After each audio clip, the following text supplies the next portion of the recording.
नमस्कार साथियों, हर्ष science classes YouTube channel पर आप लोगों का बहुत बहुत स्वागत है। आज जो हम पढ़ने वाले हैं मानव रोग।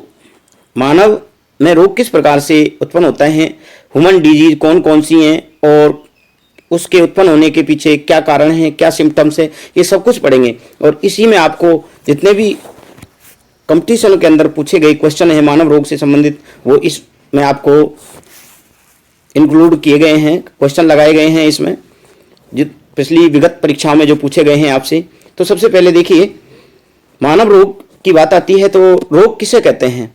रोग शरीर की ऐसी अवस्था जिसमें एक या कई कारणों से शरीर की सामान्य क्रियाएं बाधित हो जाती हैं। जब हमारा शरीर ठीक से कार्य नहीं करता तो ऐसी अवस्था को रोग कहा जाता है। या तो शरीर के किसी अंग विशेष में कोई विकार हो जाता है, या कोई भी कारण हो सकता है, हार्मोन, एंजाइम या सूक्ष्मजीव या भौतिक, रासायनिक, कोई भी कारक हो सकते हैं जिसके कारण हमारे अंग की क्रियाशीलता क्या हो जाती है, प्रभावित, और उसके कारण व्यक्ति बीमार हो जाता है। तो जब शरीर के अंग ठीक से कार्य नहीं करते तो उस अवस्था को क्या कहते हैं? रोग कहा जाता है। और स्वास्थ्य किसे कहते हैं? जब शरीर के सभी अंग सुचारू रूप से कार्य करते हैं तो उसे क्या कहते हैं? स्वास्थ्य। WHO ने 1948 में इसकी परिभाषा दी थी कि स्वस्थ व्यक्ति वह है जो शारीरिक, मानसिक और सामाजिक रूप से क्या है? स्वस्थ है। ऐसे व्यक्ति को क्या कहेंगे? स्वस्थ। शारीरिक रूप से स्वस्थ होना ही स्वास्थ्य के अंदर श्रेणी में नहीं आता है, उसका मानसिक और सामाजिक रूप से स्वस्थ होना भी बेहद आवश्यक है, तो ही उसको स्वस्थ कहेंगे ऐसे व्यक्ति को। तो देखिए, रोग उत्पन्न करने वाले कारक कौन कौन से हैं जो रोग उत्पन्न कर देते हैं? रोग उत्पन्न करने वाले कारक दो प्रकार के हैं, जैविक कारक और दूसरा है अजैविक कारक। अजैविक कारक, जैविक के कारक के अंदर आते हैं सूक्ष्म जीव, जैविक तत्व, बायोलॉजिकल एलिमेंट्स, और अजैविक कारक के अंदर आते हैं निर्जीव पदार्थ। जैसे ये निर्जीव पदार्थ दे रखे हैं, आपको अभी बताएंगे एक एक। तो रोग उत्पन्न करने वाले कारक मुख्य रूप से कितने प्रकार के? दो, जैविक कारक, और जैविक कारक में कौन कौन आते हैं और अजैविक कारक में कौन कौन आते हैं देखिए। हाँ, जैविक कारक की जब बात करते हैं अपन, तो जैविक तत्व, बायोलॉजिकल एलिमेंट्स, इसके अंदर आता है विषाणु, वायरस, बैक्टीरिया, कवक, प्रोटोजोआ और बहुत सारी माइक्रोस्कोपिक सूक्ष्म जीव होते हैं। और इन सभी जैविक तत्वों को पैथोजन, और हिंदी में बोले तो रोग उत्पन्न करने वाले कहते हैं। पैथोजन, रोग उत्पन्न करने वाले कारक को क्या कहा जाता है? पैथोजन कहा जाता है। ध्यान रखना है आपको, ये पूछ लेता है कई बार। अब चलते हैं हम निर्जीव, अजैविक कारक कौन कौन से हैं? अजैविक कारकों में सबसे पहले आता है पोषक तत्व। पोषक तत्वों की कमी अधिकता के कारण भी हम रोगी हो जाते हैं, बीमार पड़ जाते हैं। जैसे शर्करा है, वसा है, प्रोटीन है, खनिज लवण, विटामिन, पानी भी रोग कारक का काम करते हैं। कई बार आपने देखा नहीं होगा, दूषित पानी के कारण व्यक्ति रोगी हो जाता है, जैसे हैजा है, विटामिन के कारण है, खनिज लवण के कारण, अधिकता के कारण व्यक्ति रोगी हो जाता है। तो ये पोषक तत्व भी रोग उत्पन्न कर देते हैं। फिर है रासायनिक कारक। रासायनिक कारक दो प्रकार के हैं, आंतरिक रासायनिक कारक जो हमारे शरीर के अंदर बनते हैं उपापचयी क्रियाओं के दौरान। ये भी रासायनिक पदार्थ आवश्यकता से जब शरीर के अंदर अधिक इकट्ठे हो जाते हैं तो व्यक्ति बीमार हो जाता है। यूरिया, आपने देखा होगा, मनुष्य मूत्र के रूप में यूरिया का उत्सर्जन करता है, लेकिन अधिकता व्यक्ति को रोगी बना देती है। यूरिक अम्ल, और यूरिक अम्ल की अधिकता के कारण भी व्यक्ति रोगी हो जाता है। हार्मोन्स, एंजाइम, ये रासायनिक पदार्थ हैं। अब आगे चल के देखेंगे कौन कौन से रोग उत्पन्न हो जाते हैं इन कारकों के कारण। तो आंतरिक रासायनिक कारक में यूरिया, यूरिक अम्ल, हार्मोन्स, एंजाइम आदि आ जाते हैं। और बाह्य रासायनिक कारक कौन कौन से हैं? देखिए, बाह्य रासायनिक कारकों में आपने बढ़ते हुए प्रदूषण के कारण बहुत सारी गैस है, धुआं है, धूल कण है, पराग कण है, बीजाणु आदि, ये व्यक्ति को रोगी कर देते हैं। फिर भौतिक कारक हैं। भौतिक कारक में आपने देखा होगा, गर्मी है, सर्दी है, आर्द्रता है, दाब, विकिरण, बिजली, आवाज आदि, इसके कारण भी व्यक्ति बीमार हो जाता है। अधिक ध्वनि में, आवाज में रहता है, चिड़चिड़ा, अनिद्रा रोग हो जाता है, बहरापन हो जाता है व्यक्ति। गर्मी है, अधिक गर्मी में रह रहे हैं, कई बार देखा होगा लू लग जाती है। सर्दी में रह रहे हैं, जैसे मौसम बदलाव आता है तो आपको इनके प्रभाव देखने को मिलते हैं, मौसम बदलता है जब। फिर है आनुवांशिक कारक। आनुवांशिक कारक में क्या आता है? डीएनए अणु के अंदर होने वाले वे परिवर्तन, डीएनए अणु के अंदर होने वाले वे परिवर्तन जो किसी जीन की क्रियाविधि व क्रियाकलापों को क्या कर देते हैं? बाधित कर देते हैं या विकृत कर देते हैं, वो आनुवांशिक कारक हैं। और आपने देखा होगा इनके कारण जो रोग उत्पन्न हो जाते हैं, ऐसे रोग एक पीढ़ी से दूसरी पीढ़ी में भी संचरित हो जाते हैं। अब नेक्स्ट अपन देखते हैं आगे, रोग को मुख्य रूप से रोगों की बात करते हैं। रोग की परिभाषा हुई आपको, रोग दो प्रकार, रोग की परिभाषा, रोग किसे कहते हैं, स्वास्थ्य किसे कहते हैं, और रोग उत्पन्न करने वाले कारक आपको बताए थे, जैविक और अजैविक, और अजैविक में कौन आते हैं। अब चलते हैं रोग के प्रकार। रोग मुख्य रूप से रोगों को दो भागों में बांटा गया है। कितने भागों में बांटा गया है, दो भागों में बांटा गया है। कौन कौन से हैं, जन्मजात। अब जन्मजात रोग किन्हें कहते हैं, जो रोग जन्म से ही बच्चे के साथ आते हैं उन्हें जन्मजात रोग कहा जाता है। और अर्जित रोग दूसरा प्रकार क्या है, अर्जित। अर्जित रोग उन्हें कहते हैं जो बाहरी वातावरण में रह करके किन्हीं कारकों, जैविक या अजैविक कारकों के कारण व्यक्ति के अंदर उत्पन्न हो जाते हैं, उन्हें अर्जित रोग कहते हैं। या बाहरी वातावरण में रह करके व्यक्ति अर्जित करता है या जिसके कारण उत्पन्न होते हैं, जन्म से नहीं होते। और जो जन्म से होते हैं उन्हें जन्मजात रोग कहा जाता है। अब जो जन्मजात रोग हैं उनके उत्पन्न होने का क्या क्या कारण है। जन्मजात रोग तो आप बता सकते हो, जन्मजात रोग के कितने प्रकार हैं, दो, जन्मजात और अर्जित। अर्जित का मतलब जन्म के बाद ये रोग लगते हैं, और जन्मजात जन्म से ही, शिशु के जन्म से ही, उसके साथ मां के गर्भ से ही बच्चे के साथ ये रोग आते हैं। तो जन्मजात रोग किस कारण उत्पन्न हो सकते हैं, जीन, ध्यान रखना है, जीन उत्परिवर्तन से, जीन की संरचना में अचानक परिवर्तन आ जाए तो उसके कारण ये रोग उत्पन्न हो सकते हैं। गुणसूत्रीय विकृति, गुणसूत्रों की संरचना में कमी या अधिकता के कारण ये रोग उत्पन्न हो जाते हैं। वातावरणीय कारक, इसके कारण भी ये रोग उत्पन्न।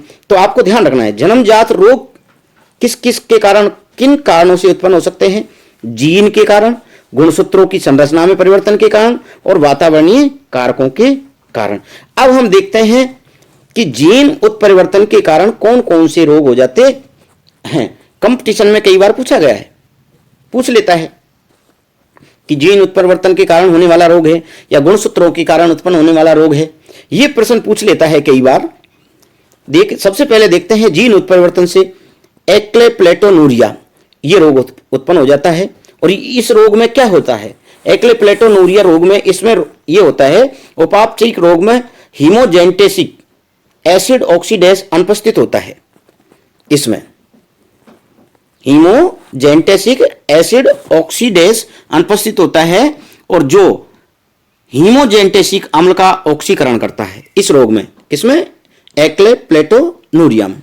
और इस रोग की एक खासियत और है, इस रोगियों का मूत्र बाह्य संपर्क में आते ही काला हो जाता है। ध्यान रखना है आपको, आपसे प्रश्न भी पूछा जा सकता है, ऐसा कौन सा रोग है जिसका रोगी व्यक्ति का मूत्र बाह्य संपर्क में आने से काला हो जाता है। तो याद रखना है एक्लेप्लेटोनूरिया, और किसके कारण होता है, हीमोजेंटेसिक एसिड ऑक्सीडेज के कारण होता है।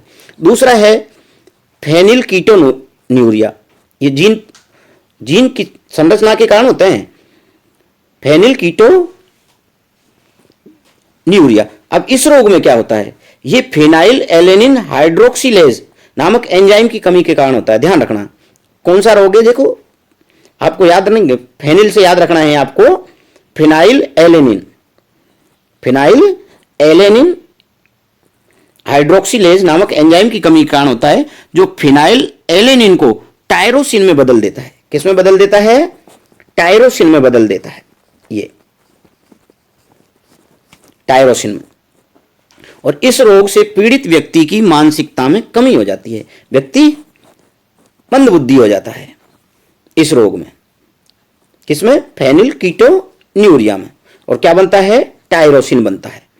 अब देखते हैं एल्वेनिज्म, तीसरा रोग कौन सा है, जीनी संरचना में उत्परिवर्तन के कारण, एल्वेनिज्म। अब एल्वेनिज्म की बात करते हैं, इस रोग को अपन हिंदी में बोले तो इसको एल्वेनिज्म रोग को रंजकहीनता भी कहा जाता है। क्या कहता है, रंजकहीनता कहते हैं इस रोग को। और ये रोग मिलेनिन वर्णक के न बनने के कारण होता है। आपको पता है त्वचा में मिलेनिन वर्णक पाया जाता है, मिलेनिन वर्णक त्वचा में कौन सा वर्णक पाया जाता है, मिलेनिन वर्णक नहीं बनने के कारण होता है। और इसकी पहचान त्वचा में सामान्य वर्णक की अनुपस्थिति के कारण होती है। ये तो ये इसको रंजकहीन एल्वेनिज्म को भी कहते हैं, इसको दूसरा नाम है। अब हीमोफीलिया, अगला कौन सा रोग है, हीमोफीलिया। ये भी जीन में उत्परिवर्तन के कारण होता है, ये भी। और हीमोफीलिया रोग में रुधिर का थक्का नहीं बनता है, इसको शाही रोग के नाम से भी जाना जाता है। और वर्णांधता, कलर ब्लाइंडनेस, इसमें व्यक्ति रंगों की पहचान, लाल और हरे रंग की पहचान नहीं कर पाता है, वर्णांधता। ये आनुवंशिक रोग हैं, ये हीमोफीलिया, वर्णांधता, ऐसे ये पीढ़ी दर पीढ़ी संचरित होते रहते हैं। तो जीन उत्परिवर्तन से कौन कौन से रोग उत्पन्न हो सकते हैं? एक्लेप्लेटोनूरिया, फेनिलकीटोन्यूरिया, एल्बिनिज्म, हीमोफीलिया और वर्णांधता। जीनी संरचना में परिवर्तन के कारण ये रोग उत्पन्न हो जाते हैं। अब आगे चलते हैं हम डाउन सिंड्रोम। गुणसूत्रीय विकृति के कारण कौन कौन से होते हैं? Down syndrome, Klinefelter syndrome, Turner syndrome, Patau syndrome, Edward syndrome, ये बहुत सारे रोग गुणसूत्रीय विकृति के कारण उत्पन्न हो जाते हैं। आगे चलेंगे हम गुणसूत्रीय रोगों में, आनुवंशिक रोगों में देखेंगे इनको, गुणसूत्रों के कारण जो। अगला है वातावरणीय कारक, तालू खांच, तालू के अंदर खांच पैदा हो जाती है। तो जन्मजात रोग हैं ये, तो आपको याद रखना है जन्मजात रोग ये हैं। अब दूसरा चलते हैं अर्जित रोग। कौन से हैं? अर्जित रोग। अब अर्जित रोग की जब बात करते हैं तो अर्जित रोग देखिए, ये जन्म के पश्चात विकसित होने वाले रोग कहलाते हैं और इनके दो प्रकार हैं। रोग के दो प्रकार बताए थे, जन्मजात और अर्जित। फिर अर्जित रोग के भी कितने प्रकार हैं? दो। पहला है असंक्रामक रोग और दूसरा है संक्रामक रोग। देखो इनसे नाम से याद रखना है, असंक्रामक का मतलब है जिनका संचरण एक व्यक्ति से दूसरे व्यक्ति में नहीं होता। संक्रामक, असंक्रामक ऐसे रोग एक व्यक्ति तक ही सीमित रहते हैं, रोगी व्यक्ति तक, दूसरे व्यक्ति को नहीं लगते, उसके संपर्क में रहने पर दूसरे व्यक्ति को नहीं। और संक्रामक रोग, कम्युनिकेबल डिजीज, ऐसे रोग जो एक व्यक्ति से दूसरे व्यक्ति को भी रोगी कर देते हैं, उन्हें क्या कहते हैं? संक्रामक रोग कहा जाता है। तो अर्जित रोग के दो प्रकार हुए, असंक्रामक और संक्रामक। अब आगे नेक्स्ट देखते हैं अपन, देखिए असंक्रामक रोग। असंक्रामक रोग कौन कौन से, ये प्रश्न पूछा जा सकता है। असंक्रामक रोग अभी आपको बताया था, कुछ टाइम पहले बता रहा था, जैविक और अजैविक कारक रोग उत्पन्न करने वाले। तो उनमें पोषक तत्वों की कमी के कारण जो रोग उत्पन्न होते हैं वो कौन कौन से हैं? पोषक तत्वों की कमी के कारण देखिए, प्रोटीन की कमी से, प्रोटीन की कमी से क्वासक्योर रोग हो जाता है। प्रोटीन की कमी से क्या हो जाता है? क्वासक्योर और मेरेस्मस रोग हो जाता है। अब आपको बहुत बार प्रश्न पूछा गया है कंपटीशन के अंदर, प्रोटीन की कमी से होने वाला रोग है क्वासियोर या मेरेस्मस। अब देखो प्रोटीन की कमी से होने वाला रोग कौन सा है? क्वासक्योर। अगर आपसे प्रश्न ये पूछ ले प्रोटीन के साथ यदि ऊर्जा की भी कमी आ जाए तो कौन सा रोग हो जाता है? मेरेस्मस रोग हो जाता है। और ये रोग बच्चों में देखने को मिलता है, ज्यादातर हड्डियां कमजोर हो जाती हैं इस रोग के अंदर। तो याद रखना है, प्रोटीन कमी से कौन सा रोग हो जाता है? क्वासक्योर और मेरेस्मस रोग हो जाता है। अब चलते हैं विटामिन। विटामिन की कमी से कौन कौन से रोग हो जाते हैं? देखिए विटामिन की खोज की थी फंक ने। तो विटामिन दो प्रकार की होती हैं, एक तो जल में घुलनशील और एक अघुलनशील विटामिन। वाटर सोल्यूबल विटामिन कौन कौन सी है? देखिए WBC, नाम याद रखना है, W से वाटर, BC का मतलब विटामिन बी और विटामिन सी, ये जल के अंदर घुलनशील विटामिन है और इनको छोड़ करके बाकी की ये वसा में घुलनशील विटामिन। अब बात करते हैं, देखिए कौन कौन सी विटामिन है। विटामिन ए की कमी से बहुत पूछा जाता है, विटामिन ए की कमी से कौन सा रोग हो जाता है? जीरोप्थेल्मिया और रतौंधी रोग। इसमें क्या हो जाती है? आंखें सूख, जीरोप्थेल्मिया में आंखें में सूखापन आ जाता है, ड्राइनेस हो जाती है। रतौंधी, इसमें मंद प्रकाश में व्यक्ति को दिखाई कम देता है। रतौंधी रोग में क्या होता है? मंद प्रकाश में व्यक्ति को बहुत कम दिखाई देता है रतौंधी रोग। ये किसके कारण होता है? विटामिन ए की कमी से होता है। अब जब अलग से आपको वीडियो डालेंगे विटामिन के ऊपर, उसमें आपको विस्तार से बताएंगे कि विटामिन ए का रासायनिक नाम क्या है, विटामिन बी का रासायनिक नाम क्या है, इसके जीरोप्थेल्मिया सिम्टम्स क्या है, इनके पूरा कुछ आपको समझाएंगे। तो अब तो आपको ये याद रखना है, विटामिन ए की कमी से कौन सा रोग हो जाता है? ज्यादातर पूछा जाता है रतौंधी, और जीरोप्थेल्मिया भी विटामिन ए की कमी से ही होने वाला रोग है। अब है विटामिन बी की कमी से कौन से रोग हो जाता है? बेरी और पेलेग्रा। विटामिन बी की कमी से कौन कौन सा रोग होते हैं? बेरी और पेलेग्रा रोग हो जाता है विटामिन बी की कमी से ये। अब बात करते हैं अपन, जो आपको ये बता रहे थे पेलेग्राई, ये एक रोगों का समूह है। ये रोगों का डायरिया, डर्मेटाइटिस, डिमेंशिया, इसको 3D के नाम से भी जाना जाता है। और इसमें ये विटामिन B3 नियासिन की कमी से होता है। इसमें इसका रासायनिक नाम नियासिन है, जो ये पेलेग्रा रोग हो जाता है। और तनाव की स्थिति में B3 का अवशोषण नहीं हो पाता है, आगे आपको पढ़ाएंगे। और विटामिन C, इसकी कमी से कौन सा रोग हो जाता है? स्कर्वी। विटामिन C की कमी से कौन सा रोग हो जाता है? स्कर्वी रोग हो जाता है, ध्यान रखना है आपको। और विटामिन डी की कमी से हो जाता है रिकेट्स, हड्डियों की वृद्धि रुक जाती है विटामिन डी की कमी से। और विटामिन के की कमी से कौन सा रोग हो जाता है, रक्त का थक्का नहीं बनता है, रक्त का थक्का नहीं बनता है। और विटामिन ई की कमी से बांझपन का रोग हो जाता है। और इस तरीके से विटामिन से होने वाले रोग हैं। आपको जब विटामिन के बारे में बताएंगे तो विस्तार से पढ़ाएंगे। विटामिन, इसका वैज्ञानिक नाम क्या है इनका, और कौन कौन से रोग हो जाते हैं, क्या सिम्टम्स हैं। हाँ, और विटामिन बी है जिसको कॉम्प्लेक्स बोलते हैं, इसके कई सारे प्रकार हैं, जैसे vitamin B1, B2, B3, B6, B12, B7।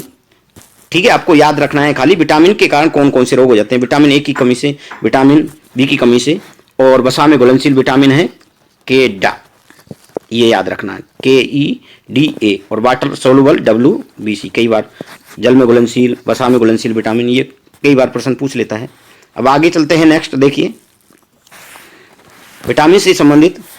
Vitamin का जो आविष्कार किया था किसने किया था, फंक ने, और 1911 में किया था। और ये एक प्रकार का कार्बनिक यौगिक है, इससे कोई कैलोरी नहीं प्राप्त होती, परंतु ये शरीर के उपापचय के रासायनिक प्रतिक्रियाओं के नियमन के लिए आवश्यक है। और विटामिन बी बारे में कोबाल्ट पाया जाता है। विटामिन बी बारे में जो आपको बता रहा था, विटामिन के प्रकार कॉम्प्लेक्स है, क्या पाया जाता है, कोबाल्ट। और विटामिनों का संश्लेषण हमारे शरीर की कोशिकाओं द्वारा नहीं हो सकता, और इसकी पूर्ति विटामिन युक्त भोजन से होती है, बाहर से लेना पड़ता है। और विटामिन डी, ध्यान रखना, देखो कितनी अच्छी बात है, विटामिन डी और विटामिन के का संश्लेषण हमारे शरीर में होता है। आपने देखा होगा कई बार सनलाइट में बैठते हैं, कई बार बोल भी देते हैं धूप में क्यों खड़े हो, विटामिन डी ले रहा हूँ। तो सनलाइट से हमें क्या मिलता है, विटामिन डी। विटामिन डी का संश्लेषण सूर्य के प्रकाश में उपस्थित पराबैंगनी किरणों द्वारा त्वचा के कोलेस्ट्रॉल, इर्गेस्टिरोल द्वारा होता है। और विटामिन के जीवाणुओं के द्वारा हमारे कोलन में संश्लेषित होता है। देखिए विटामिन के बारे में ये कुछ बातें थी आपको जो बता दी। अब आगे चलते हैं, क्षरणकारी बीमारियां। ये तो पोषक तत्वों की कमी के कारण हुई आपको। अब देखते हैं, कुछ रोग ऐसे हो जाते हैं जो ना तो सूक्ष्म जीव के कारण होते हैं। देखिए, इस प्रकार के रोग शरीर में कुछ महत्वपूर्ण अंगों की क्रिया में असमानता उत्पन्न होने की वजह से होते हैं। और आप सभी जानते हो, जैसे डायबिटीज, जिसको मधुमेह रोग के नाम से जाना जाता है। डायबिटीज को किसके नाम से जाना जाता है, मधुमेह, जिसको शुगर भी बोल देते हैं। और ये लाइलाज बीमारी है। अब देखो ये किस कारण से होती है, जो हमारा अग्नाशय है, पाचन तंत्र, आपने पढ़ा होगा, ग्रहणी के पास में एक अंग पाया जाता है जिसको पैनक्रियाज, अग्नाशय बोलते हैं। इससे एक इंसुलिन हार्मोन स्रावित होता है, इंसुलिन। तो ये जो मधुमेह रोग है, डायबिटीज है, ये दो प्रकार का होता है। मधुमेह रोग कितने प्रकार का होता है, दो। ध्यान रखना है आपको, डायबिटीज मेलिटिस और डायबिटीज इंसिपिड्स। डायबिटीज मेलिटिस और डायबिटीज इंसिपिड्स। तो देखिए, जो मधुमेह होता है, ये हमारे रक्त और मूत्र में शर्करा की अत्यधिक मात्रा बढ़ने की स्थिति को क्या कहा जाता है, मधुमेह कहता है। और मधुमेह के दो प्रकार हैं। डायबिटीज मेलिटिस किसके कारण होता है, इंसुलिन हार्मोन की कमी के कारण होता है। और इसमें व्यक्ति को क्या होता है, इस रोग में व्यक्ति के जो हमारा ग्लूकोज है, मूत्र के साथ शरीर से बाहर निकलने लगता है। और जब ग्लूकोज से हमारे शरीर को एनर्जी मिलती है, बाहर निकल जाएगा, तो व्यक्ति क्या हो जाएगा, थकान लगेगी, बहुत अधिक प्यास लगेगी, शरीर का वजन कम हो जाना या बढ़ जाना, घाव भरने में बहुत अधिक समय लगना, ये इसके लक्षण है। और डायबिटीज जो इंसिपिड्स है, डायबिटीज मेलिटिस तो इंसुलिन हार्मोन कमी के कारण होता है, और डायबिटीज इंसिपिड्स किसके कारण होता है, ये हमारे शरीर में एंटी डायूरेटिक, ADH बोलते हैं, और इसका दूसरा नाम है वैसोप्रेसिन भी कहते हैं, इस हार्मोन की कमी के कारण होता है। ध्यान रखना है, डायबिटीज इंसिपिड्स किससे होता है, ADH, एंटी डायूरेटिक हार्मोन, ये इसको वैसोप्रेसिन भी कहा जाता है। और पिट्यूटरी ग्लैंड, पीयूष ग्रंथि से स्रावित होता है ये। इसमें व्यक्ति बार बार मूत्र का उत्सर्जन करता है। अब देखिए, आपको बताया है, देखिए इसमें डायबिटीज ये क्या होता है, pituitary gland produce insufficient ADH, hence kidney make a lot of urine, अधिक मात्रा में यूरिन का निर्माण होता है और व्यक्ति बार बार मूत्र का उत्सर्जन करता है। तो आपको इसमें क्या याद रखना है, डायबिटीज दो प्रकार की, मेलिटिस होती है इंसुलिन की कमी से, और इंसिपिड्स होती है ADH की कमी से, वैसोप्रेसिन हार्मोन की कमी से होती है। आपको ये डायग्राम दिखा रखा है, ये बाधित, जब ये अंग इंसुलिन पैनक्रियाज ठीक से कार्य नहीं करता है, तो इंसुलिन का स्राव ठीक से नहीं होता है, जिसके कारण व्यक्ति रोगी हो जाता है। इसकी टेबलेट भी दी जाती है व्यक्ति को, और जब अधिक बढ़ जाता है तो इसके इंजेक्शन भी लगाए जाते हैं इंसुलिन के। तो ठीक है, ये हुआ मधुमेह रोग। अब आगे चलते हैं नेक्स्ट, हृदय संबंधी रोग। हृदय संबंधी रोग हृदय रोगों को कई भागों में बांटा गया है। देखो, रियूमेटिक हृदय रोग, ये रोग कैसे होता है? इस रोग का कारण बचपन में बार बार रियूमेटिक बुखार आना। जैसे बचपन जब बच्चा जन्म लेता है या बाल्यकाल अवस्था में या शिशु अवस्था में व्यक्ति को बार बार बुखार आता है, और इसका कारण क्या है? इसका कारण है गले में स्ट्रेप्टोकोकस नामक जो बैक्टीरिया होता है उसका संक्रमण हो जाता है। उसके संक्रमण के कारण बच्चा बार बार बीमार होने लगता है, और इस बीमारी के कारण व्यक्ति क्या होता है? इस जीवाणु द्वारा उत्पन्न विषैले पदार्थ से हृदय के वाल्व खराब हो जाते हैं। क्या हो जाते हैं? वाल्व। और आप जानते हो हृदय के जो वाल्व हैं, ये इसके कारण शरीर को जैसे ब्लड जो क्या होता है, संचरित होता है, और जो वालों से आलिंद से नीले में जाता है, और फिर नीले पूरे शरीर को सप्लाई करता है। तो जब वाल्व खराब हो जाएंगे तो हमारा हृदय ठीक से कार्य नहीं कर पाएगा। रियूमेटिक हृदय रोग किसके कारण होता है? स्ट्रेप्टोकोकस जीवाणु के कारण होता है, और जिसके कारण क्या हो जाते हैं? वाल्व खराब हो जाते हैं व्यक्ति के। उच्च तनाव हृदय रोग, अब ये क्या है उच्च तनाव हृदय रोग? इसमें धमनी और स्राव में रक्त का दबाव बढ़ने से होता है। कोलेस्ट्रॉल वगैरह की मात्रा बढ़ जाती है, जिससे धमनी और स्राव में रक्त का दबाव क्या हो जाता है? बढ़ जाता है। उच्च तनाव हृदय रोग बोलते हैं। अब है कोरोनरी हृदय रोग। कोरोनरी हृदय रोग कैसे होता है?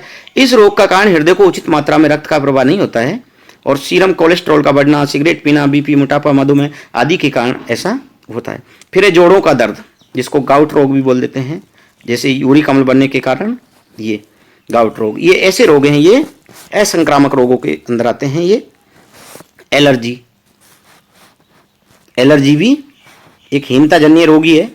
अब आगे देखते हैं नेक्स्ट, कैंसर रोग। क्या है? कैंसर रोग। कैंसर रोग क्या है? कैंसर रोग में सामान्य कोशिकाएं अपनी वृद्धि नियंत्रक क्षमता खो देती हैं। अनियंत्रित रूप से विभाजित करती हैं कोशिकाएं। असामान्य कोशिका अनियंत्रित रूप से विभाजित होती हैं तो एक कोशिकाओं का गुच्छा बन जाता है, जिसे नियोप्लाज्म कहते हैं। क्या कह देते हैं? नियोप्लाज्म। पूछ लेगा प्रश्न, कैंसर रोग में जो सामान्य कोशिकाएं अपनी क्या खो देती हैं? विभाजन की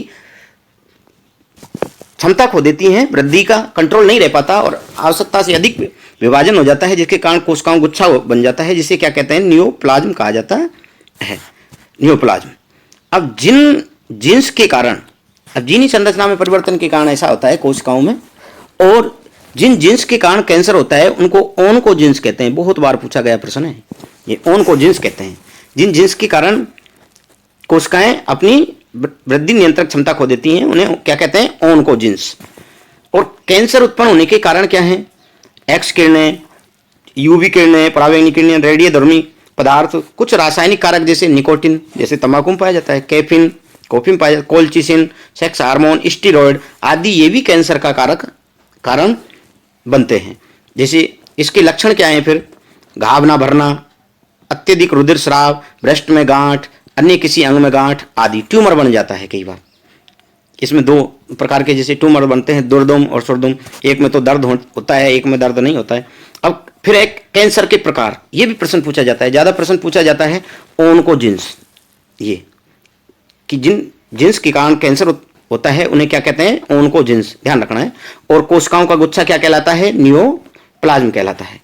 अब आगे चलते हैं, कैंसर के प्रकार हैं। कैंसर के अलग अलग प्रकार हैं। देखिए, कार्सिनोमास, ये कैंसर का कौन सा प्रकार है? ये त्वचा, आंतरिक अंगों व ग्रंथिल अंगों का कैंसर है, कार्सिनोमास। यही प्रश्न पूछा जाएगा, कार्सिनोमास कैंसर है, ये ऑप्शन दे देगा आपको कहीं। त्वचा, आंतरिक अंगों और ग्रंथिल अंगों का कैंसर है, ध्यान रखना है। अब है सार्कोमास। ये सार्कोमास पेशी और लसका ग्रंथियों में कैंसर उत्पन्न होता है, जिसको क्या कहा जाता है? सार्कोमास, सार्कोमास कहा जाता है। अब आता है ल्यूकीमिया, सबसे घातक कैंसर है का प्रकार है, रुधिर व अस्थि मज्जा की कोशिकाओं में होता है, जिसको ब्लड कैंसर के नाम से जाना जाता है। अब है मिलेनोमा, त्वचा पर रंजकीय तिल के कारण, वो भी एक कैंसर का कारण बन सकता है। तो कैंसर के कितने प्रकार हुए?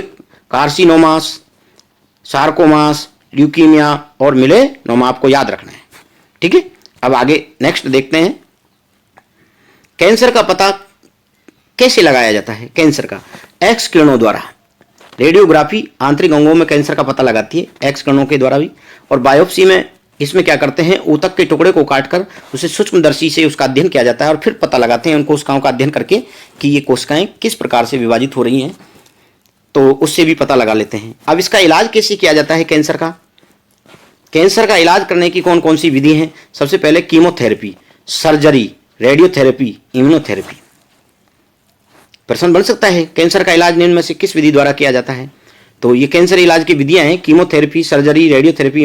कीमोथेरेपी में क्या होता है, इस विधि में कैंसर कोशिकाओं को मारने हेतु रासायनिक दवाओं का उपयोग करते हैं। और सर्जरी में ट्यूमर को सर्जरी द्वारा ऑपरेशन के थ्रू खत्म कर दिया जाता है या निकाला जाता है, उसको काट करके गांठ को निकाल देते हैं। रेडियोथेरेपी ट्यूमर कोशिकाओं को किरणों द्वारा मारा जाता है, ये प्राइमरी स्टेज में ही संभव है। इम्यूनोथेरेपी, इसमें क्या करते हैं, जैसे आपको नाम से ही पता है इम्यूनोथेरेपी का मतलब इम्यून सिस्टम, प्रतिरक्षा तंत्र, जैविक रूपांतरकों जैसे अल्फा इंटरफेरोन द्वारा इम्यून सिस्टम को क्या कर दिया जाता है, सक्रिय, मजबूत, स्ट्रांग बना दिया जाता है, जो कैंसर की कोशिकाओं को कंट्रोल करता है। ठीक है, ये कैंसर के बारे में हुआ। अब आगे देखते हैं कैंसर रोग। अब ये हैं, अभी जो आपको बताए असंक्रामक रोगों के बारे में बात चल रही थी। अब है जीवाणु जनित, जो आपको बताया था ना, बायोलॉजिकल एलिमेंट्स, जीवाणुओं से होने वाले रोग कौन कौन से हैं। तो ये जीवाणु से होने वाले रोग हैं और इनके सिम्टम्स हैं और कारक हैं, ये आपको दिखा रखे हैं। तो इससे पहले देखिए आपको इनके नाम कैसे, जीवाणु से उत्पन्न होने वाले रोग कौन कौन से हैं। कोड है, हेजा है, डिप्थीरिया है, आंत्र ज्वर है, प्लेग है, निमोनिया है, काली खांसी है, सिफिलिस है, गोनोरिया, ये बहुत सारे रोग हैं।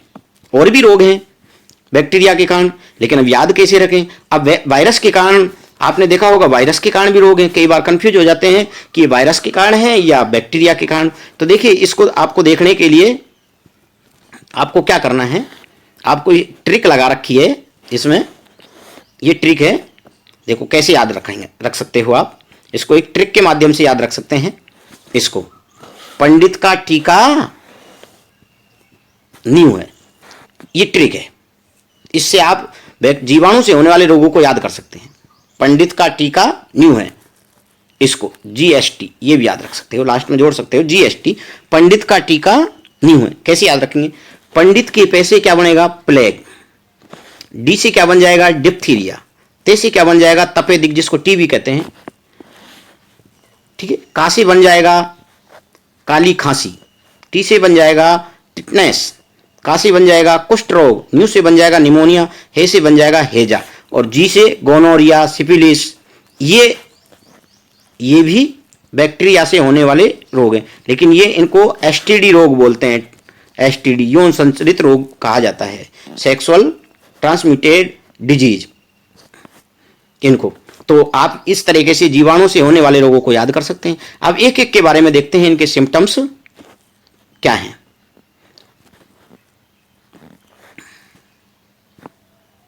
देखिए इनके सिम्टम्स क्या हैं, जीवाणुओं से होने वाले रोगों के सिम्टम्स हैं। सबसे पहले पढ़ते हैं कोड। इस कोड रोग को हैंसेन के नाम से भी जाना जाता है। कोड रोग को किसके नाम से जाना जाता है, हैंसेन के नाम से भी जाना जाता है। ये किसके कारण होता है, बैक्टीरिया का, और उस बैक्टीरिया का नाम क्या है, माइक्रोबैक्टीरियम लेप्री। और इसमें होता क्या है, रोगी व्यक्ति से लंबा और नजदीकी संबंध होने पर इसका संक्रमण होता है। और इसके लक्षण क्या हैं, शरीर पर चकत्ते, ऊतकों का क्षय, न्यूरॉन प्रभावित होते हैं, नर्व सेल्स प्रभावित होने लगती हैं। और इसके लिए किसका उपयोग करते हैं, MDT दवाओं का प्रयोग किया जाता है। दूसरा आता है हेजा।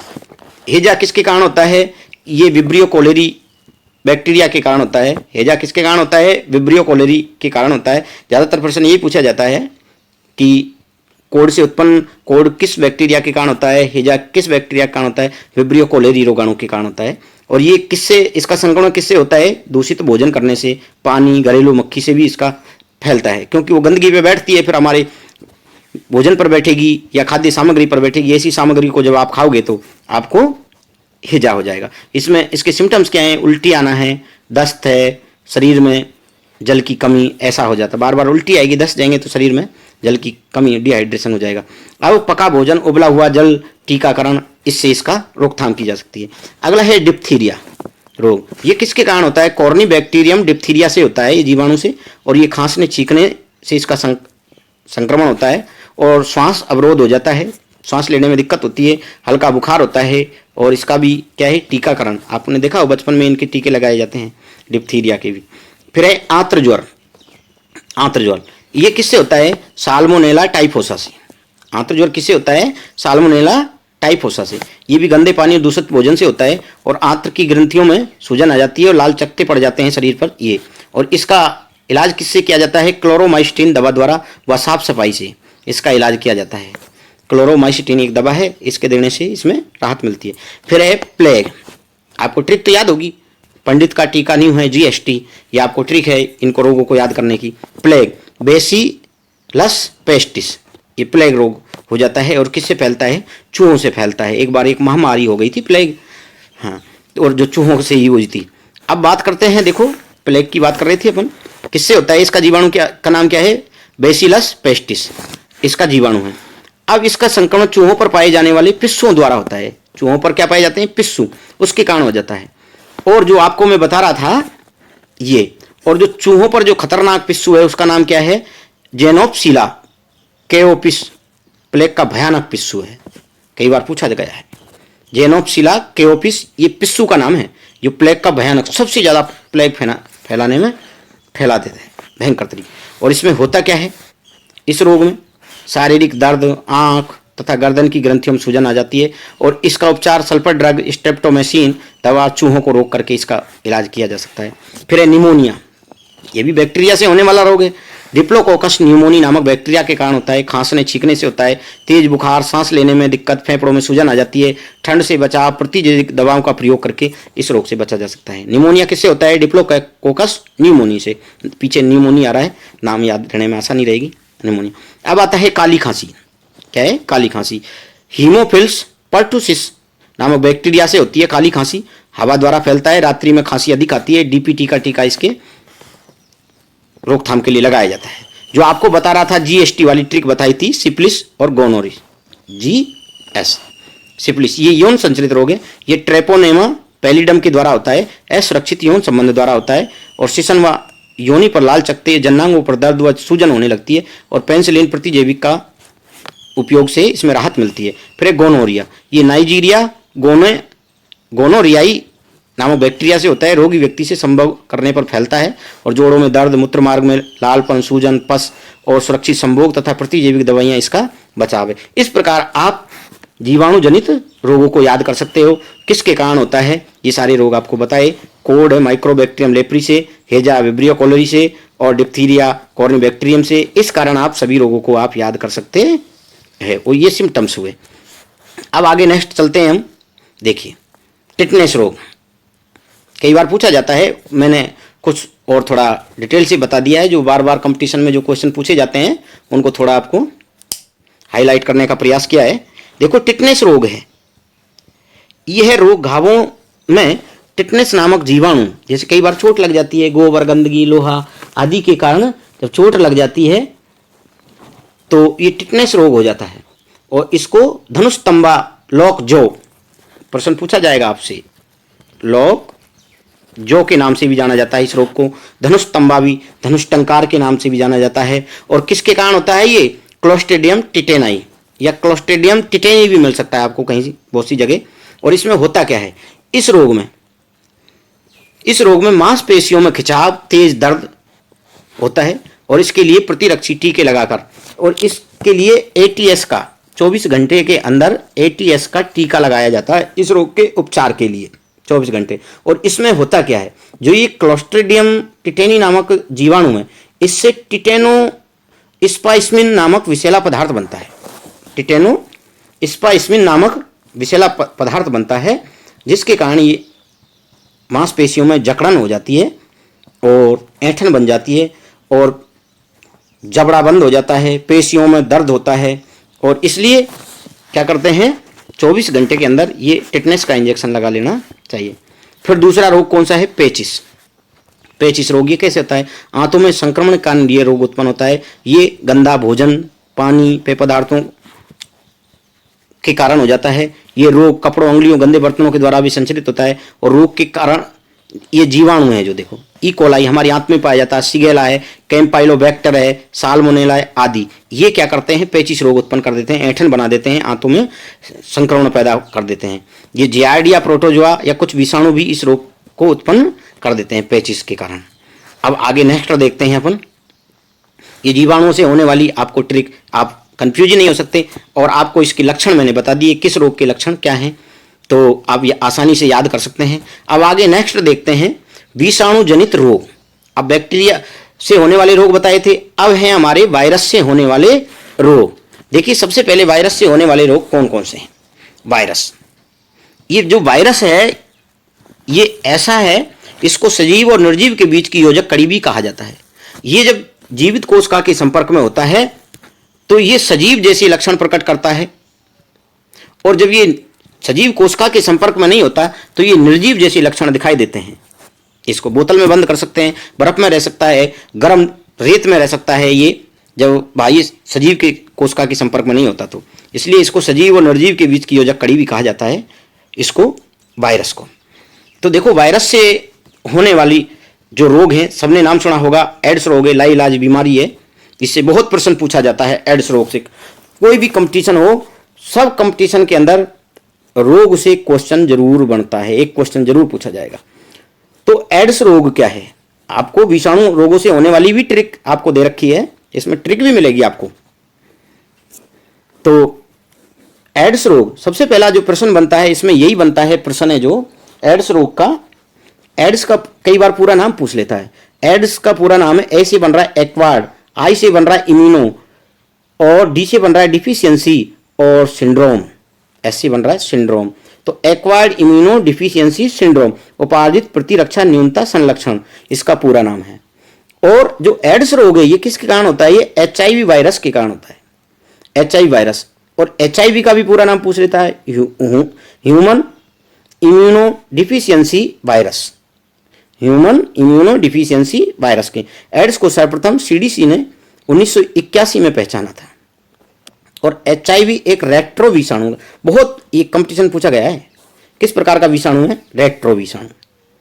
ये प्रतिरक्षा तंत्र को नष्ट करके शरीर को अन्य रोगों से लड़ने में अयोग्य बना देता। सबसे मुख्य कारण ये डब्ल्यूबीसी पर अटैक करता है, ये टी लिम्फोसाइट कोशिकाओं को नष्ट कर देता है और हमारी प्रतिरक्षा कमजोर हो जाती है। और जब प्रतिरक्षा कमजोर हो जाती है तो व्यक्ति बार बार बीमार होने लगता है। ये एड्स के विषाणु का आपको डायग्राम दिखा रखा है, ये देखिए। और ये संक्रमण किस प्रकार, जो प्रश्न बन सकते हैं, पूरा नाम पूछ सकता है एड्स का, एचआईवी का, वायरस के कारण होता है, और इसकी पहचान सीडीसी ने 1981 में पहचाना, और रेट्रो विषाणु परिवार का है। और इसके अंदर जो न्यूक्लिक एसिड पाया जाता है वो आरएनए पाया जाता है। क्या पाया जाता है, आरएनए। इसके ऊपर ग्लाइकोप्रोटीन का आवरण होता है।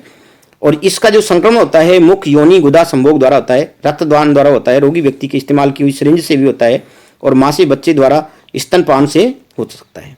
और इसके द्वारा अब क्या होता है, ये पूछा जाता है एड्स हेतु टेस्ट कौन कौन से, जैसे सबसे ज्यादा पूछा जाता है ELISA, western blot, PCR, RIP, IFA, और ये टेस्ट हैं ज्यादातर जो आपसे पूछा जाता है, एलिसा और वेस्टर्न ब्लॉट। एड्स के परीक्षण हेतु ये टेस्ट किए जाते हैं, पीसीआर ये भी है। और इसका उपचार किससे किया जाता है, जो एड्स का उपचार किया जाता है, इसका उपचार के लिए दवाएं दी जाती हैं, सुरामिन, साइक्लोस्पोरिन, रिबाइविरिन आदि। और एजेड-टी, ज़्यादातर जो दवाओं का प्रयोग किया जा रहा है वो एजेड-टी दवाओं का प्रयोग किया जा रहा है इसके उपचार के लिए। एजेड-टी दवाओं का प्रयोग कर रहे हैं। अब नेक्स्ट देखते हैं चेचक रोग। ये चेचक रोग है जो वेरियोला वायरस के कारण होता है। इसका संक्रमण खांसने छींकने से होता है। सिर, पीठ, कमर दर्द, लाल दाने निकल आते हैं, बाद में फफोले का रूप धारण कर लेते हैं। टीका कारण रोगी से उचित दूरी बनाकर रोगी से बचा जा सकता है, और इस प्रकार से व्यक्ति के शरीर के ऊपर चकत्ते बन जाते हैं। ये इसका चेचक रोग का वायरस है। अब नेक्स्ट देखते हैं रेबीज या हाइड्रोफोबिया। रेबीज या हाइड्रोफोबिया रोग क्या है, जो रेबीज रोग जो किसके कारण होता है, कुत्ता, बिल्ली, बंदर, लोमड़ी, भेड़िए, इसके काटने से ये रेबीज रोग हो जाता है। देखिए, और ये रोग किसके कारण होता है, बहुत प्रश्न इससे भी अच्छे कई बार प्रश्न पूछे गए हैं। ये रैबिडो वायरस, रेबीज रोग किससे होता है, रैबिडो वायरस के कारण। हाइड्रोफोबिया भी बोलते हैं इसको, जल भीति। हाइड्रो मतलब जल, फोबिया मतलब भय, जल को देखकर व्यक्ति डरने लगता है इस रोग में, यदि इसका संक्रमण हो जाए तो व्यक्ति में। और ये किससे काटने से होता है, कुत्ते, बिल्ली, लोमड़ी, भेड़िए, इसके काटने से ये क्या होता है, रेबीज रोग होता है, क्योंकि इनकी लार के अंदर रेबीज वायरस पाया जाता है। और ये किसको संक्रमित करता है, केंद्रीय तंत्रिका तंत्र को, CNS, सेंट्रल नर्वस सिस्टम को प्रभावित करता है। इस रोग से प्रभावित व्यक्ति को पानी के पास जाने से डर लगता है, जिसलिए इसको क्या कहते हैं, हाइड्रोफोबिया। और ये विषाणु मस्तिष्क और स्पाइनल कॉर्ड की कोशिकाओं को नष्ट कर देता है, जिससे व्यक्ति को लकवा भी हो सकता है। गला रुक जाने की वजह से रोगी व्यक्ति तरल पदार्थ नहीं निगल पाता। इसमें रोगी को पक्षाघात, तेज ज्वर, सिर दर्द, वमन जैसे लक्षण होते हैं। अब आपको देखिए इसमें डायग्राम दे रखा है, ये क्या हुआ देखो। सबसे पहले virus enter tissue from saliva of beating animal, काटा और उसकी लार के द्वारा शरीर के अंदर चला जाएगा। फिर ये वायरस रेप्लिकेट्स, अपनी संख्या में वृद्धि करेगा। वायरस मूव अप पेरिफेरल, फिर ये परिधीय तंत्र का तंत्र के अंदर जाएगा। फिर परिधीय तंत्र का तंत्र से कहाँ जाएगा, spinal cord, virus spinal cord में चला जाएगा। फिर ये मस्तिष्क के अंदर जाएगा, मस्तिष्क के अंदर जाएगा और virus enter salivary gland and other organs of victim, और व्यक्ति इससे इसकी चपेट में आ जाएगा और इसके सिम्टम्स दिखाई देने लगेंगे। तो ध्यान रखना है किससे होता है, ये रेबडो वायरस से होता है। किसके काटने से होता है, कुत्ता, बिल्ली, बंदर, भेड़िए। और किस इसमें केंद्रीय तंत्र का तंत्र प्रभावित होता है। इसको हाइड्रोफोबिया, जलभीति रोग भी कहा जाता है। मस्तिष्क और स्पाइनल कॉर्ड को, केंद्रीय तंत्र का तंत्र को ये क्षतिग्रस्त कर देता है। अब नेक्स्ट देखते हैं, अब नेक्स्ट रोग आता है पोलियो रोग। पोलियो रोग, ये रोग पोलियो विषाणु के कारण होता है। किसके कारण होता है, पोलियो विषाणु के कारण होता है ये रोग। और ये मल संक्रमित भोजन मच्छरों से होता है और ये रीढ़ की हड्डी व आंतों पर संक्रमण करता है। इस रोग से बचाव के लिए बच्चों को पोलियो निरोधी वैक्सीन दिया जाता है। और जो साक टीके, कई बार पूछा जाता है प्रश्न, साक टीके की खोज किसने की थी, डॉक्टर जोनास साक ने की थी और 1955 में की थी। और जो ये किस रूप में थी, IPV, ये इंजेक्शन के रूप में दिया जाता था। और अल्बर्ट सेबिन ने 1957 में मुख से लेने वाली पोलियो ड्रॉप की खोज करके प्रतिरक्षीकरण को आसान बना दिया। OPV, ओरल पोलियो जो दिया जाता है, ये अल्बर्ट सेबिन ने खोज की थी। जो 2 बूंद जिंदगी की आपने देखा होगा, ये पोलियो की दवा पिलाई जाती है 0 से 5 वर्ष के बच्चों को। ये पूछा जा सकता है। और ये जो पोलियो की बात करते हैं तो भारत में पोलियो का अंतिम मामला 13 जून 2011 को मिला था। 13 जून 2011 को मिला था। और WHO ने 2014 में भारत को पोलियो मुक्त राष्ट्र घोषित कर दिया था। और राष्ट्रीय पोलियो प्रयोगशाला WHO ने 1995 में हिमाचल के कसोली में स्थापित की। कहाँ की थी, हिमाचल के कसोली में। और जो 13 जून 2011 को जो पोलियो का अंतिम मरीज मिला था, वो पश्चिम बंगाल के हावड़ा में मिला था। वो पश्चिम बंगाल के कहाँ मिला था, हावड़ा में मिला था। ये अब इसके रोगी देखने को नहीं मिलते हैं और इसके लिए बहुत सारे कार्यक्रम चलाए गए थे। मिशन इंद्रधनुष पोलियो को नियंत्रित करने के लिए चलाया गया था। ये 25 दिसंबर 2014 को चलाया गया था। फिर सघन मिशन इंद्रधनुष कार्यक्रम चलाया गया था, ये 2019 में चलाया गया था। कई बार प्रश्न पूछ लेता है ये, ठीक है। और 24 दिसंबर को पोलियो दिवस मनाया जाता है, आपको याद रखना है। अब आगे चलते हैं, देखिए नेक्स्ट देखते हैं विषाणु जनित रोग के बारे में। जो आपको बता रहा था मैं, ये विषाणु जनित रोग हुआ। अब इसमें जो रोग हैं आपको तालिका दे रखी है। मेनिंजाइटिस रोग, मेनिंजाइटिस रोग में क्या होता है, मस्तिष्क के कपाल के अंदर सुरक्षित है और कपाल के नीचे और मस्तिष्क के ऊपर झिल्लियों, 3 झिल्लियों का आवरण पाया जाता है, ड्यूरामेटर, अरेक्नोइड, पायामेटर। इन झिल्लियों के बीच में एक द्रव पदार्थ भरा रहता है जो मस्तिष्क की आघातों से रक्षा करता है। इस द्रव पदार्थ को सेरिब्रो स्पाइनल फ्लूइड या द्रव के नाम से जाना जाता है। और इस द्रव में या तो कोई चोट लग जाती है या किसी इन्फेक्शन जैसे हर्पीज विषाणु की होता है, इसके कारण ये संक्रमण कर देता है इसमें। और इसके संक्रमण से बार बार सिर दर्द होने लगता है, मस्तिष्क पर तेज प्रभाव, बुखार और कई बार इतना सर दर्द तेज हो जाता है, व्यक्ति बेहोश हो जाता है। इसके लिए मेनिंजाइटिस रोधी टीकाकरण और प्रतिजैविक दवाएं काम में ली जाती हैं। फिर आता है डेंगू बुखार। सब जानते हैं डेंगू बुखार, इसमें क्या है, प्लेटलेट्स कम डाउन हो जाती हैं और डेंगू विषाणु से होता है। इसके विषाणु का नाम क्या है, डेंगू विषाणु, इसलिए इसको डेंगू बुखार बोल दिया। और किससे फैलता है ये फैलता है मच्छर से, और उस मच्छर का नाम पूछा जाता है कंपटीशन में कई बार, एडीज एजिप्टी, और दूसरे मच्छर है एडिस एल्बोपिक्ट्स। ज़्यादातर जो पूछा जाता है एडीज एजिप्टी या एजिप्टाई मच्छर, इसको डेंगू बुखार को इसका वाहक है। तेज बुखार, चेहरे पर, हाथ पैर पर लाल चकत्ते, आंखों में दर्द, कमजोरी, हड्डियों जोड़ों में दर्द, खांसी, जोड़ों में दर्द होने लगता है। इसके लिए क्या करना चाहिए, पूरा आराम, मच्छरों को घर से मुक्त रखना चाहिए,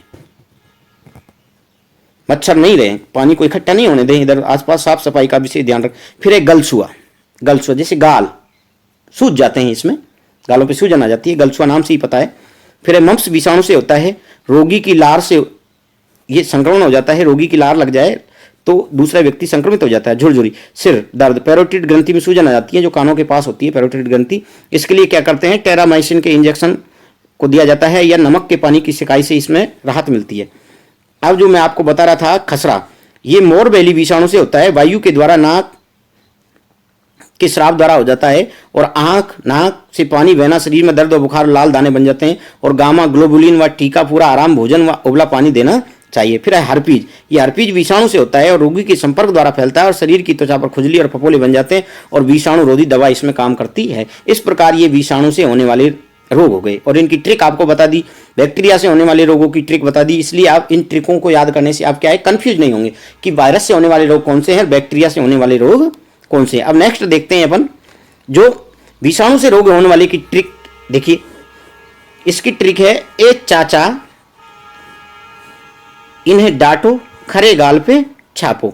ऐसे बन गया एड्स, चाचा से बन गया चेचक, ई से बन गया इन्फ्लुएंजा। अभी आपको सब रोगों के बारे में बताया है, सिम्टम्स बताया है, इनके कारक बताया है आपको। नहीं से बन गया हर्पीज, डा से डेंगू बुखार, ट्रेकोमा। हाँ, ये ट्रेकोमा नहीं आया था, ये ट्रेकोमा का मतलब क्या है, आंखों से होने वाला रोग है जो वायरस के कारण हो जाता है, ट्रेकोमा। खसरा, रेबीज, रे से रेबीज, गाल से गलसुआ जिसमें गाल सूज जाते हैं, पैरोटिड ग्रंथि में सूजन आ जाती है। पे से पीलिया, छा से छोटी माता, और वेरियोला वायरस के पो से पोलिया, पोलियो विषाणु कारण होता है। और 2014 में भारत को पोलियो मुक्त राष्ट्र घोषित किया गया था। तो ध्यान रखना है हमको, विषाणु से होने वाले रोग हो गए। अब आगे नेक्स्ट चलते हैं हम, फफूंद जनित रोग, इनकी भी ट्रिक है।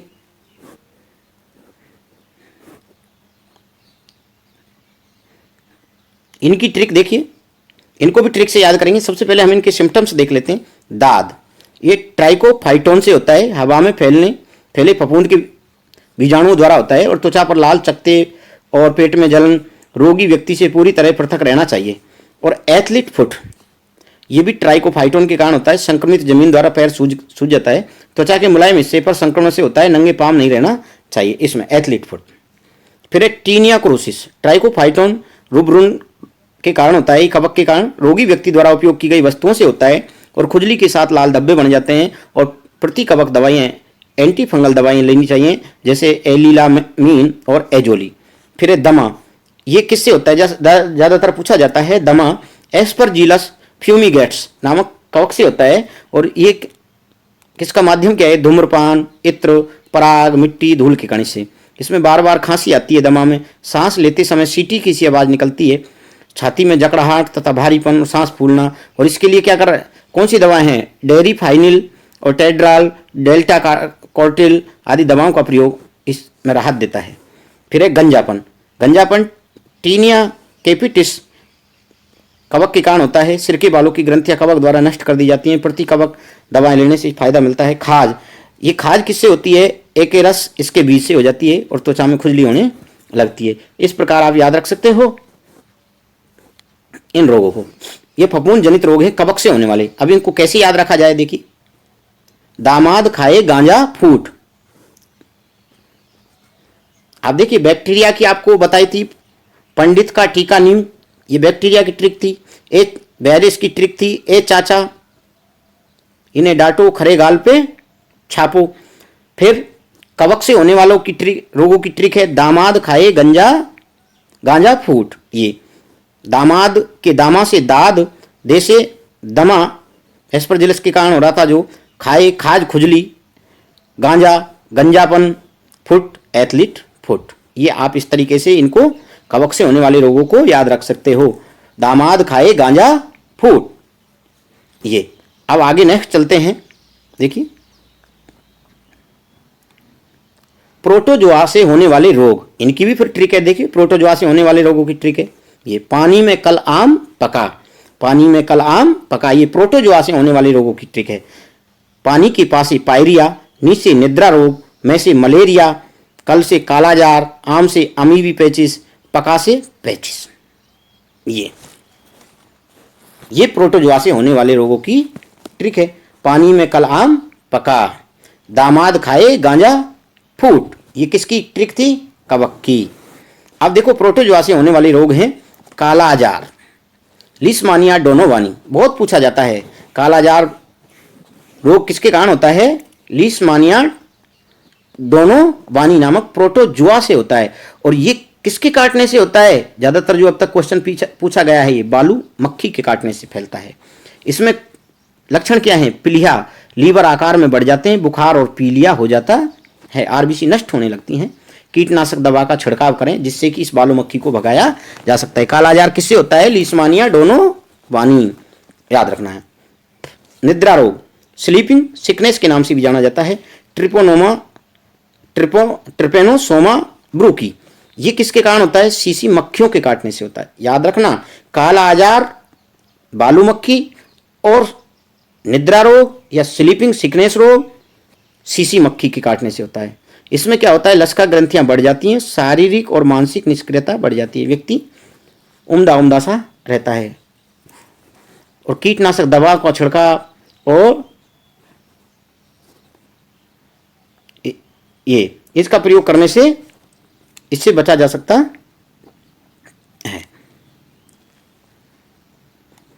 अब फिर है पेचिस। पेचिस किससे होता है? एंट अमीबा हिस्टोलिटिका, एंट अमीबा हिस्टोलिटिका नामक प्रोटोजोआ से होता है। ये परजीवी मनुष्य की बड़ी आंत में रहता है, जहां इकोलाई भी रहता है, और दस्त में खून आना, पेट में मरोड़, और ये किसके कारण होता है? रोकथाम इसके द्वारा कर सकते हैं। फिर है देखो पायरिया, देखो कंफ्यूज नहीं हो जाना है, एक जैसा है पेचिस और पायरिया। पेचिस तो होता है एंट अमीबा हिस्टोलिटिका द्वारा, और पायरिया होता है एंट अमीबा जिंजीवैलिस द्वारा। मुंह से बदबू आने लगती है, मसूड़ों से पस निकलता है, इसमें लार से, चुम्बन द्वारा और मसूड़ों से पस आना, कभी कभी दांतों की जफा में जख्म हो जाता है, जड़ों में जख्म हो जाता है, जड़ों में जख्म हो जाता है। और ये किसके कारण होता है? भोजन में विटामिन सी की कमी के कारण। किसके कारण होता है? विटामिन सी की कमी के कारण हो जाता है। फिर जैसे मलेरिया रोग, मलेरिया किसके कारण होता है? प्लाज्मोडियम प्रोटोजोआ के कारण होता है। लेकिन इसका वाहक कौन है? संक्रमण किसके? मादा एनोफिलीज मच्छर के काटने से होता है। रोगी व्यक्ति को मादा एनोफिलीज मच्छर काटेगा, उसके अंदर चला जाएगा, फिर स्वस्थ व्यक्ति को काटेगा तो ये प्लाज्मोडियम उसके अंदर चला जाएगा। ऐसे ये सीसी और मक्खियां फैलाती हैं, इसको भी मक्खी फैलाती है।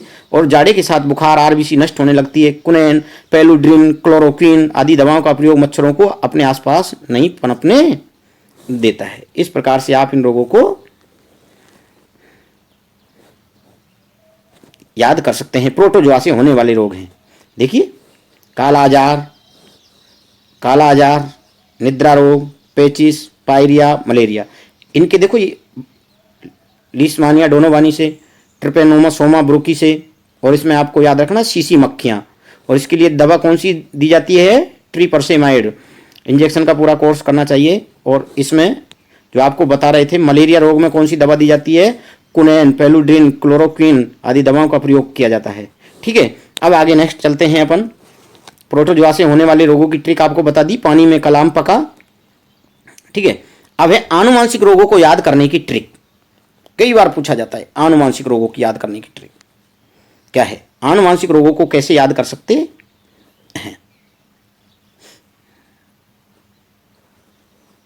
देखिए क्वेश्चन लगा रखे हैं इसमें, आनुवांशिक रोगों को कैसे याद किया। आनुवांशिक रोगों की ट्रिक है, देखिए आनुवांशिक रोगों की क्या ट्रिक है? वही क्लिप ए डार्ट, वही क्लिप ए डार्ट, वही क्लिप ए डार्ट, याद रखना है आपको, वही क्लिप ए डार्ट। पानी में कलाम पका, पानी में कलाम पका, दामाद खाए गांजा फूट,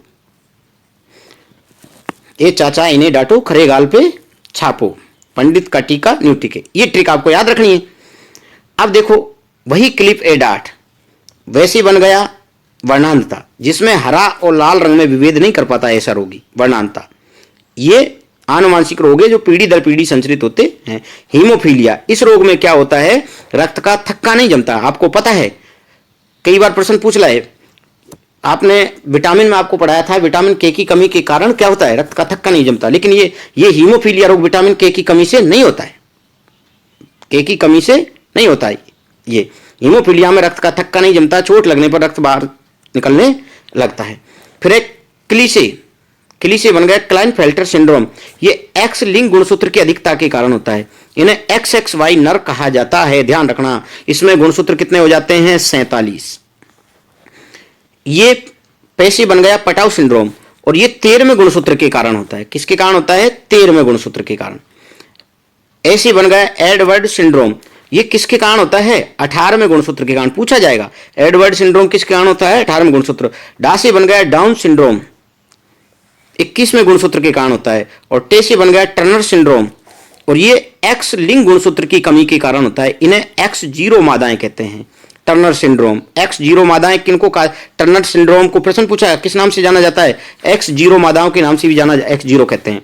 और क्लाइनफेल्टर सिंड्रोम XXY नर, ये नरों में होता है, और टर्नर सिंड्रोम ये मादाओं में, जिन्हें X0 मादा कहते हैं। एक X गुणसूत्र की कमी आ जाती है और इसमें एक X गुणसूत्र की अधिकता आ जाती है क्लाइनफेल्टर में, ठीक है, इसमें। और इसमें जब कमी आ जाएगी तो गुणसूत्र कितने रह गए, 46 गुणसूत्र होते हैं, लेकिन 45 गुणसूत्र ही रह जाएंगे। तो आप याद रखना है, पटाव सिंड्रोम, एडवर्ड सिंड्रोम कौन से गुणसूत्र के कारण होता है। अब देखिए आपको इसमें क्वेश्चन मिलेंगे, ऑब्जेक्टिव क्वेश्चन है। आपको ऑब्जेक्टिव क्वेश्चन, बहुत सारे ऑब्जेक्टिव क्वेश्चन शामिल किए हैं जो विगत परीक्षाओं में पूछे गए हैं। जैसे निम्नलिखित में से क्या वेरिसोला जोस्टर नामक वायरस के कारण होता है, कौन सा होता है, चेचक होता है। वेरिसोला वेरियोला जोस्टर के कारण, जिसको चिकन पॉक्स बोलते हैं। एड्स निम्न कारणों में से किसके द्वारा होता है, वेड्स विषाणु से होता है, जिसका उस विषाणु का नाम क्या है, HIV। ये BPSC 2018 में पूछा गया प्रश्न है। निम्नलिखित में से कौन सा संक्रामक रोग नहीं है, अस्थमा है, जैसे मधुमेह है, खसरा है, स्कर्वी है, कौन सा, क्या कहेंगे इसको, अस्थमा रोग। तो इस तरह के काफी सारे क्वेश्चन आपको दे रखे हैं, तो ये आपको नेक्स्ट वीडियो में देखने को मिलेंगे, ठीक है। धन्यवाद साथियों। अगर हमारा ये कंटेंट आपको अच्छा लगा हो तो इसी प्रकार की नई नई वीडियो पाने के लिए हमारे चैनल को आप सब्सक्राइब कर सकते हो, लाइक कर सकते हो और शेयर कर सकते हो। धन्यवाद दोस्तों।